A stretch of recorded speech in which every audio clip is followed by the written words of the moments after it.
Ladies and gentlemen, boys and girls, how you doing? How's your mama? How's your family? I'm coming at you with a change of scenery. It's been a crazy day. I'm in the car. I'm at school. I'm actually on campus. It's been kind of hectic lately, you know. It's day 2 on the campus, and your boys are already dropping the class. Look, African American literature with a foreign professor who doesn't answer emails. It's not really a recipe for success. Not my greatest decision.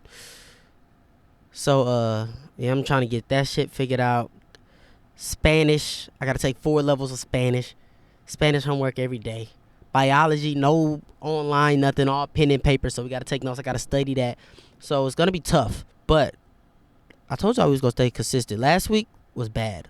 I think I only uploaded 2 videos last week. That was bad. We got fights this week. We want to be active.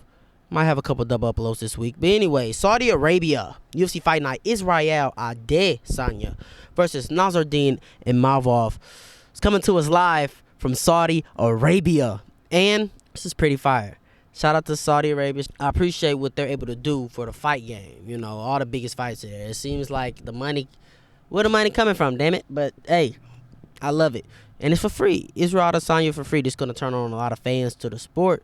A lot of people are going to be able to see Izzy for the first time live. Like, really think about that. Live. Not from no highlights, no bullshit. I mean, we do have a streaming. You can stream shit. But, you know, the sport is forever growing. There's new people watching the sport for the first time. Always. Every weekend. So hopefully the boys go out and do what they think. First things first. Before we get in this. Wow, we're 2 minutes in. Before we get into this breakdown.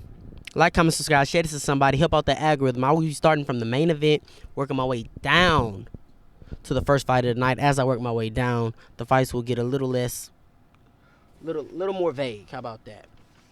But first things first, we got to address the canceled bouts. We got Ikram Aliskerov versus Andre Muniz canceled. Passport issues. We had Abdul Karim Al-Sawadi versus Jordan Levitt. It was going to be an easy win for Abdul. I was ready to put him on the casual parlay, rock and roll. Levitt withdraws. But it looks like the UFC wants to find him a replacement because they found him a replacement quick in Balaji Oki. And I was still leaning Abdul Karim Al-Sawadi. Now Oki withdrew. I'm not really sure why he withdrew. But does the UFC find him another opponent? It seems like they want to showcase him on the Saudi Arabia card, so it's always a possibility. But we ain't here for the cancellations. We here for the people that's going to show up to work. Israel Adesanya versus Nasruddin Imavov in the main event. Should be a banger. Depending on how you feel about Israel Adesanya, should tell you if you should pick him or not. I think Israel Adesanya looked great against DDP. I think he looked slower than he usually does, but we see he clearly has put on more muscle mass for durability, wrestling, strength, and conditioning. All of the nine, but with this new frame, it's weird because he was visually getting tired in a DDP fight, but his volume was raising and he was pushing the pace still and able to like actually stand in the center and box with DDP instead of being on outfoot. So it was a very, very weird outing. I think his pop from his shots was gone early, but I think that was fatigue. And I basically think to beat Israel Adesanya, you have to get in his face. If Israel Adesanya is able to stay at kicking range and kick, jab, and throws an occasional right hand, he could beat anybody in the world. But when you give Izzy problems is when you force him to have to land one of those closed eyes hooks, which are good. But when you have to make him have to go for that, which everybody's ready for that now, so I haven't seen him land one of those in a while. And you have to make him lean away and frame and get in his face. Not let him get his reads. Don't let him start establishing a low kick. Now you're biting on all the feints. No. You get on the gas, you get in his face. And you kind of set a pace on him. You kind of got to make it a war. You got to make it a brawl to beat Israel Adesanya. You know what I'm saying? You got to make it a war. When we look at Israel Adesanya's, well, I guess Sean Strickland didn't make it a war, but he shut him down. He shut him down and he got in Izzy's face. But I'm really looking at DDP. DDP made it a fucking war, man. Israel looked good in that fight, but DDP made it a war. Alex Pereira in the 5th round bit down on the mouthpiece. I think he was down 3-1 in my scorebooks. 3-1 in the first fight. I'm talking about the first fight in the UFC. Alex Pereira just bit down on the mouthpiece. He said, fuck it, I'm going for this guy. And he found him. Even in the second fight with Israel Adesanya versus Alex Pereira, I mean, let's just be honest. 9 times out of 10, if Alex Pereira gets his opponent in that situation that he had, Izzy's going to finish him. Not trying to take any credit away from Izzy. I'm not trying to say it was luck, but it was a Hail Mary. It was the last chance, last dish effort because his legs were gone. His movement was gone, and Alex was going to be able to tee off if he made it to the next round, right? But Alex got caught, let his composure down. What I'm getting at is Israel Adesanya, if he's able to keep it clean, he can beat anybody, you know. But coming into this fight, I don't think he has the power advantage.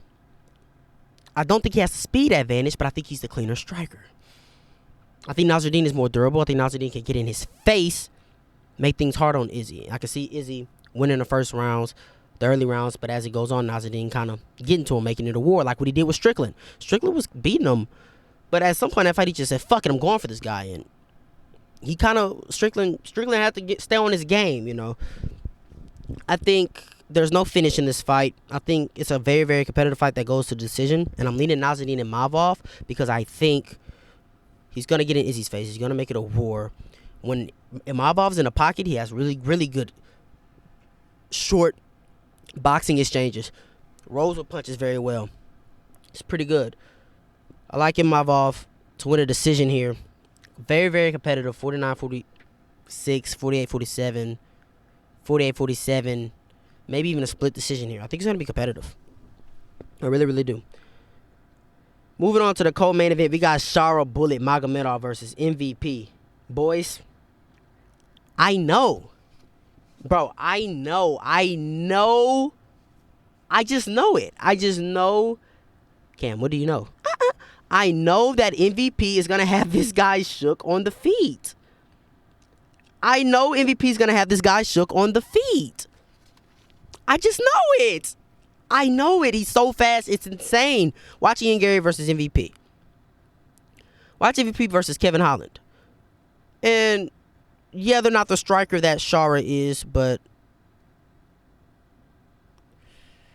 it's not like Shara's just leaps and bounds a better striker. He's more dynamic. He's more creative in his striking, but is he more effective? I don't know. Kevin Holland probably yes. Kevin fucking Holland. Anyways, he's lightning fast. He's hard to time. He's hard to get a read. He could be low output, but his blitzing right hands, his ability to be right there, walk you on the shots, like he turned Ian Gary into a Nurmagomedov. Ian Machado Garyoff. I'm a huge Ian Gary fan, by the way, so I can say shit like that. Y'all can't. You dig what I'm saying? I just don't think there's a way MVP doesn't win at least the first round. With the speed and the timing that MVP's gonna have, he's so much faster than Shara. It's gonna show. Shara likes to use his kicks as punches. He damn near uses his kicks as jabs. He's not gonna be able to just kick all willy-nilly on MVP. MVP will trip you. MVP does a great job of winning the crowd over. That's something Shara does, but MVP is the best at doing this. He will win the crowd over in exchanges to where it's like, if you win the crowd, you win the judges. I've seen Henry Cejudo say that. Like Merab Dvalishvili, he won the fight. But in those moments, I mean, he was winning the judges. Winning the crowd. He was dumping Umar on his back, emoting on the guy, winning the crowd and making the win making it look silly. Like he made Kevin Holland look silly.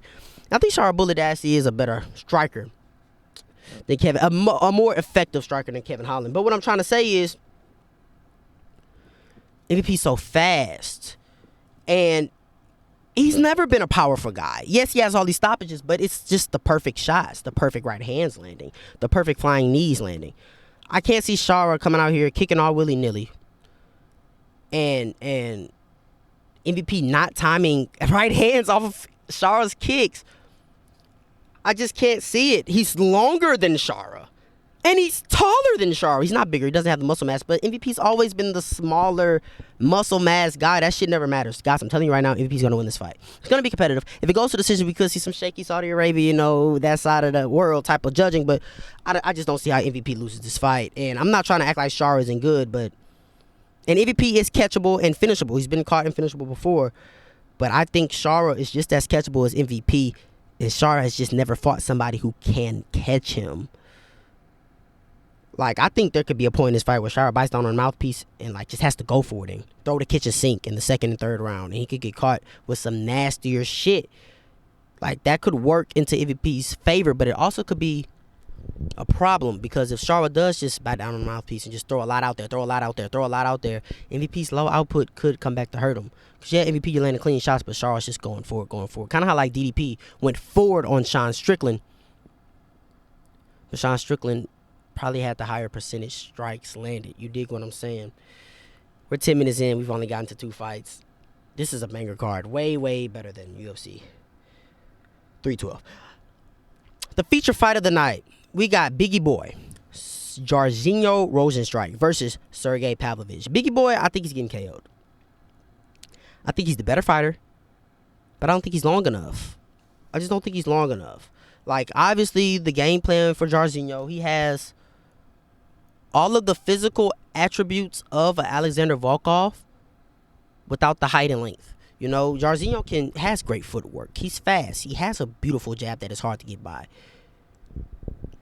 But whenever your jab is only 78 inches long and your opponent has 84-inch arms and longer legs, I mean, how does Jairzinho not get clipped with a shot? I mean, Volkov did a great job of not getting hit. And yeah, I think Jairzinho can play cat and mouse, you know, stick and move for a while, but over the course of 15 minutes, Sergey's just going to throw more and more bombs. And it's like, I just cannot see Jairzinho Rozenstruik. Is it Struik or Strike? Jairzinho Rozenstruik sticking and moving and not getting hit over the course of 15 minutes. Like, Sergey's just too long. And I think it's just going to be a simple case of he's the better fighter. More skilled and technical fighter. How about that? I'm not going to say better, but more skilled and technical fighter. But it won't matter because of the great equalizer Sergey Pavlovich holds. Yeah. Moving on, Said Nurmagomedov versus Vinicius Oliveira. This is a good fucking main card for the free. I ain't gonna lie, the odds seem a bit wide here. It looks like they've closed, actually, since I took my notes. But they're both super dangerous strikers. I mean, with power. Said is good in scrambles. You know, great neck attacks in the clinch. We know he has a crazy guillotine. We don't even have to go over that. And he's not your typical Nurmagomedov. He's closer to a Umar's type of style of fighting than your Habib.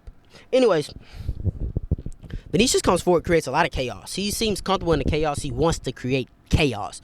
And it's almost like a Brazilian style. You know what I'm saying? Either you laying on your back or you creating chaos or you being excited. You know, you got Joe Anderson Britos. You got Kyle Berhalos. You got Carlos Prateses. You got Gene Silva. You got Maurice. He not the chaos. He want to stay clean. I can go to Shooter Box. I can go to Shogun Hua. I can go to Charles du Bronx Oliveira. I mean, there's more that I'm missing. Alex Pereira, you know, but like these dudes love the chaos. This is a super fun fight. I love it. Vinicius has high volume. Said gives a lot of ground on the feet. He's okay with being on the back foot. You know, watching him, he's okay with being on the back foot, fighting from the outside, letting his opponent come forward and kind of dictate where it goes. Like, a lot of his submissions are like, okay, my opponent wants to clinch. Okay, now I'll go for a submission. Not me, I'm going to take you down and find a submission type of shit like that. Or, okay, my opponent wants to come at me. Okay, let me stay patient. Let me counter, you know? And that might not work. I don't think that's going to work too well here against Vinicius Oliveira. I think this fight is going to be competitive, obviously, but I don't think this is the fight to implement that kind of game plan. You know, I think Said needs to be the aggressor, or at least get Vinicius respect, because Vinicius, he'll come forward and he'll disrespect you and not respect what you're throwing at him at all until you give him a reason to. And a lot of people don't give him a reason to. Said can finish. He can find a finish. He's a finisher. You know, these crazy guillotine, these crazy neck attacks. It's going to be up to Vinicius to not be too chaotic and not give him the opportunity to find easy submissions. But I'm rolling with the come forward pressure and volume of Vinicius Oliveira. The reason I'm not super confident in it, because I think it's going to be very, very competitive. But, you know, Vinicius can be reckless and he can fade over time. But I can't say. I'm liking that fight. And now we got what should be some easy money here. We got Muhammad Naimov versus Karan Ofli. Ofli coming off of, I want to say, was it Ultimate Fighter? Ultimate Fighter lost to Marion Santos, I want to believe. Marion made me some money off that fight. I want to say it was Santos. I don't think it was Dana White. I think it was Ultimate Fighter. Anyway, you got Muhammad, man. I mean, a guy who's willing to win by any means necessary. I'm gonna troll a little bit here, but like he's scrappy, you know. He's 30, you know. Who else would you want fighting for your money? You know, he's willing to do whatever it takes to win. It's pretty annoying, you know. There's a lot of controversies in this fight, but I'm picking Naimov. I mean, he's the bigger and just the better fighter. I mean, let's just be honest. Khan's very one-dimensional. He's very one-dimensional. He comes forward trying to get in your face, but in the process gets hit a lot. And he wants to work his ground game. I mean, his takedowns are okay. Naimov is just a much better striker. He can wrestle himself. I think he's going to control where the fight goes. And this is a fight that should get him back on track. Oh, shit. Just like Marine Gafarov got back on track. What is it? The Tajiks? Is that, the correct way to say that? I don't know. I'm rolling with Naimov, though. Now we got one that a lot of people are going to disagree with me on. We got Shamil. Oh, feature fight. Faris Ziam versus Mike Davis. Okay, we can do that. Damn, I kind of just spoiled my Shamil pick. But anyways, Faris Ziam, he's coming off of an impressive KO over the steamroller Matt Frevola. He's long, uses his range, hopefully to engage on his terms, stay on the outside, stay all the way out, really pick you apart from range. He's pretty technical. He's a guy who likes to outpoint his opponent, but we didn't see that in his last fight. I mean, he brutalized Matt Frevola. I bet money on Matt Frevola. Only plus 3.5, though. Matt Frevola got KO'd viciously. And not at one point in that fight did he have success or look like he was gaining success.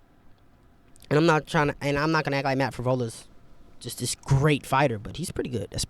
You're not gonna just do that to Matt Frevola unless you got a little something. You dig what I'm saying? But it's a different matchup here. We got Mike Davis. He matches the size and the reach of Faris Ziam and not at a super disadvantage physically like Matt Frevola. He's big, powerful striking with good wrestling. I mean, very well rounded. Can fight anywhere the fight takes place. Has good cardio as well. And this is a tough one. Ziam's getting better and better each time we see him fight. But Mike Davis, I mean, he does this shit, you know? Not a lot of holes in his game. And he has cardio. You know, he's injury riddled. Not super active. I think this fight's gonna come down to who got that dog in him. Who got more of that dog in him. And if it comes down to who got more of that dog in him, gonna have to roll with Mike Davis, guys. I'm gonna have to roll with Mike Davis. Probably a decision. I'm gonna have to roll with Mike Davis. But I would not be surprised. I'm thinking a split decision there. A plus 3.5 on whoever the underdog there is. Faris Ziam at plus 120. Plus 3.5 is probably not going to be a good play. Anyways, we got Shamil, the Blob, Gazia versus Thomas Petersen. I know it's a cool meme type of Shamil, but this guy's not that good, ladies and gentlemen. He's just not. He has no cardio. And he talks, and the way he was talking before his last fight, he was talking like he was training as hard as he's ever trained before, running in the mountains, getting in great shape, and he's gassed. He was gassed halfway through the first round. He's like early submission or bust, you know? Not bust because he only has one loss. 13-1? But it's like takedown, submission in the first round, or lay and pray my way to a decision. Like, if he's not getting that finish, he has no cardio. I mean, he's going to have to literally hope he can drag his opponent to the ground and lay on top. And hopefully he works just enough so the ref doesn't stand him up. His last performance was not great. And I bet money on Shamil. I like Shamil. But we got to be honest here. It's a cool meme, but we got to be honest here. I'm waiting on Lucas Tracy's Dan Hardy breakdown. It's going to be fire. But Thomas will push a pace on you. Man, and not like, I don't know, you know what I'm saying? Not no crazy shit, but Thomas will make you fight. You're not going to just roll over Thomas. Thomas will make you fight. And he will actually get in your face at times and push you and make you. Like he's getting tired coming forward. Imagine what happens if he has to go backwards a bit. Thomas also has decent enough wrestling. Test your heart a little bit, can do a little bit of this, a little bit of that. Shamil's the better grappler. Thomas has the better cardio. Shamil fades hard, guys, whenever he's in the driver's seat. I think he'll fade even harder when Thomas gets in his face. I'm rolling with the underdog, the huge underdog, and Thomas Petersen, and I might bet money on it. It's not going to go on no parlay, no casual parlay. Casual parlay is going to drop Friday after the weigh-ins, but I might bet money on it, guys. And it sounds crazy now. Either I'm going to sound like the biggest dumbass or I'm going to sound like a genius. So, we'll see how that plays out. We got Terrence McKinney.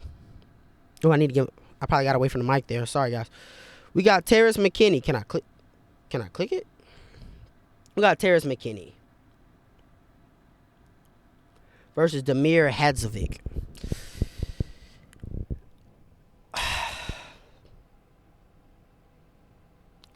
Terrence McKinney, man.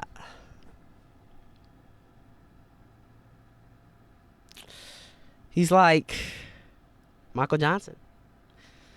I said I would never pick Michael Johnson again. I don't give a damn. I thought he should have won his last fight, but I'm never picking him again. I said I was never picking Bobby Green again. I said I'm never picking Vitor Petrino again. But his mass differences in being untrustworthy as far as skills and technique and just not being able. Terrence McKinney's not able. Here's what I mean. Terrence should 100% win this fight. Terrence is the most talented fighter I've ever seen. If fights were only a minute and a half, he'll probably be a champion. I'm not trying to joke. I'm being dead serious. His striking is so fast and powerful, along with his wrestling. His cardio is... But he is a motherfucker and can finish anybody in the division. It sounds crazy, but I genuinely feel like he can finish anybody in the division. And you got to kind of look into that a little deeper, because anybody can finish anybody. It's a fist fight. Hinata Moicano could have landed the head kick of his life and finished Islam Makhachev. But when I mean that, I mean Terrence can wrestle. He has good striking. Like, he can finish anybody, and it won't be luck, is what I'm saying. Obviously, if he KOs Islam, okay, he won't be able to do it again. But he's super talented is what I'm trying to get at. I'm rambling. I'm on 40 vanilli. You dig what I'm saying? But he can't take a punch. Like, you can, and it's a KO. His last fight, I think he fought Esteban Rubovich, and fair enough. I mean, that's a motherfucker. He's gonna be a motherfucker. Like, he's gonna be ranked sooner than later. Speaking of ranked, I mean, lightweight. Come on, man. We got Daniel Zellhuber. We got Ignacio Bahamondes. We got, I think he's lightweight. He might be 170. But we got Esteban Rubovich. Why aren't, like, come on, man. Like, I'm picking all three of those against Mateus Gamrot. Dead ass serious. What? Back on topic. Damir's 38 years old. He's 40. He's not dangerous. Do you have to be dangerous to finish Terrence McKinney? I don't think you do. I think you just need to land a punch. But Terrence McKinney should be able to run through Damir Hadzovic. This should be one of those get the energy up, highlight KOs of the card. Abdur Kareem, that's just canceled. We got Jazzy, the Canadian sensation, the best fighter out of Canada.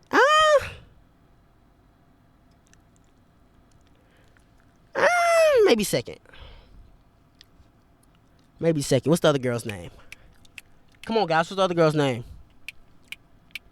Grappler as well. Red hair, pink hair, red hair. I bet money on her every time she fights. What's her name? The Savage. What's her name? Come on, guys. What's her name? Nope, I'm not going to look this up. What is her name? I'm not going to look this up. What is her name?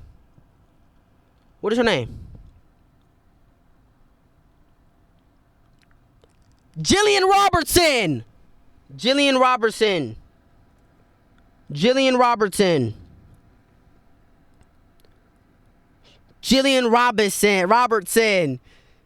Let's go. Okay. 1A, 1B. Best fighter out of Canada.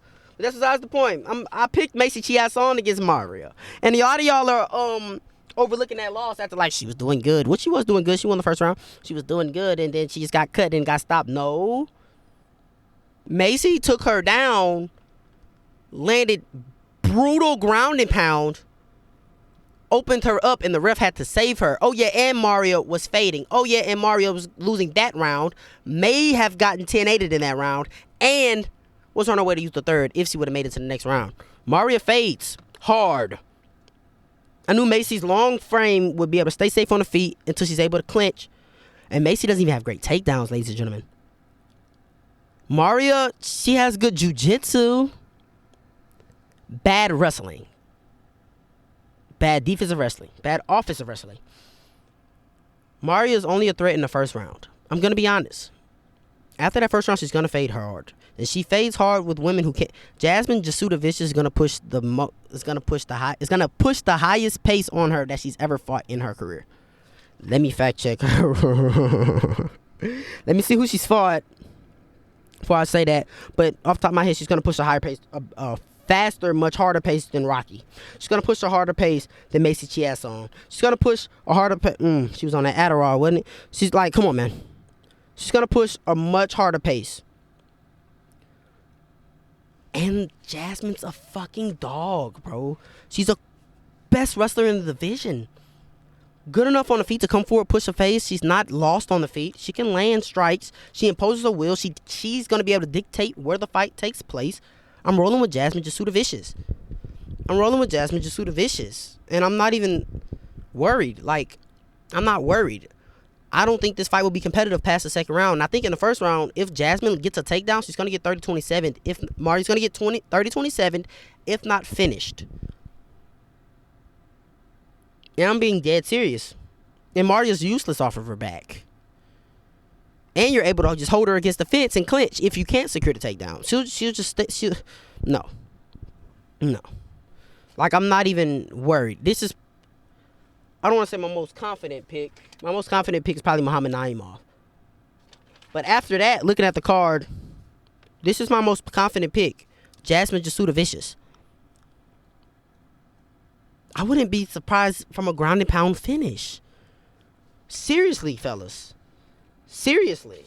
And yes, this is a step up in competition for Jasmine. Don't get me wrong, but I think Mario is severely overrated. And she's not going to be able to dictate where the fight takes place. Moving on, we got Bogdan Grad versus Lucas Alexander.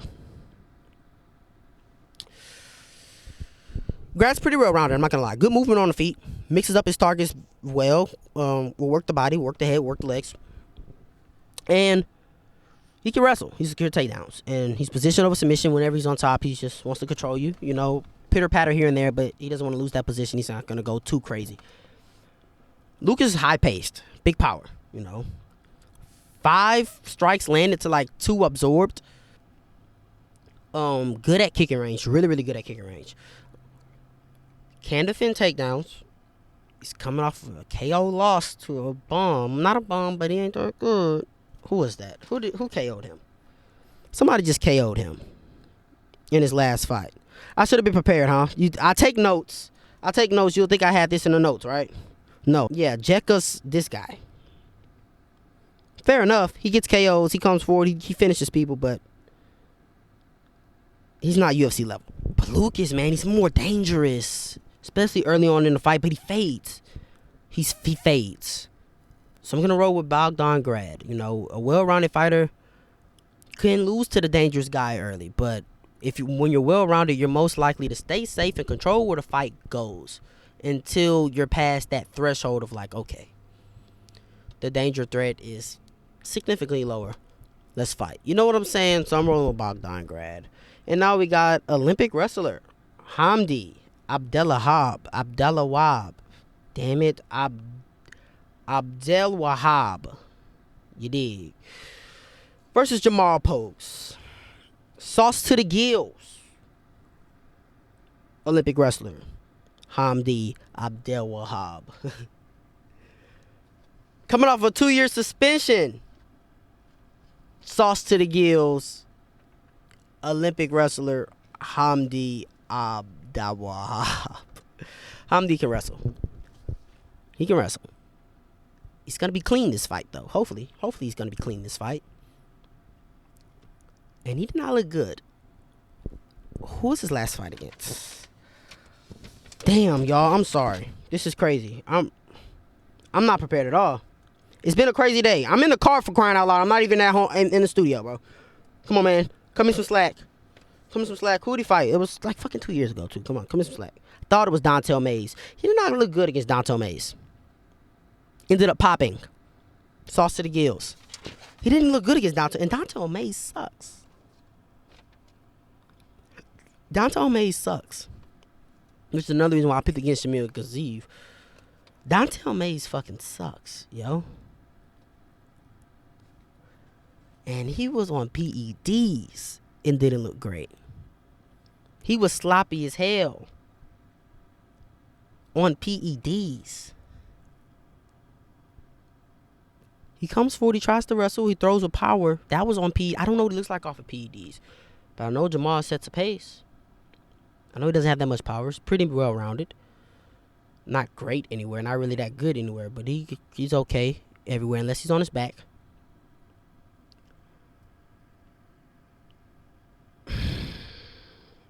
I don't know. I'm gonna pick Hamdy because of the wrestling. I mean, he has an Olympic background. No way you were dirty in the Olympics, right? But this is bad. This is bad MMA. This is bad MMA. And what the fuck is this player build, yo? What is that player build? Ladies and gentlemen, like, comment, subscribe. I'm going to be dropping my betting review tomorrow. That is not the casual parlay. The casual parlay will drop Friday after weigh-ins. Going to try to get some double uploads in this week. Like, comment, subscribe. Share this to somebody. I hope they'll enjoy it. No. I know they'll enjoy it just like you enjoyed it. You ain't got to go home. But you got to get out of here, man. Hopefully we in the studio next time you see me. Yeet.